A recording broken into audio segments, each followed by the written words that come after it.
हवेतील आर्द्रता. मी एक मोकळा डबा घेतला आहे आणि याच्यात बर्फाचे खळ टाकले. बर. याच्यात बर्फाचे खळ टाकल्यानंतर आपण थोडा वेळ वाट पाहू. आता आपण डब्याचे निरीक्षण करूया.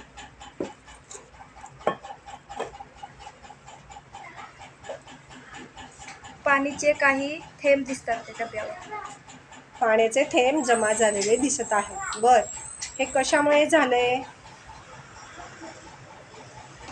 हा, का बरं पाण्याचे थेंब जमा झाले? दाखव पाण्याचे थेंब कसे जमा झाले ते. डबा उचलून.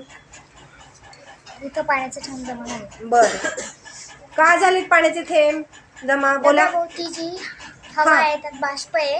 हा, डब्याच्या आत बर्फ आहे त्याच्यामुळे त्या बाष्पाला थंडावा मिळाला आणि बाष्पाचे रूपांतर पाण्यामध्ये झाले.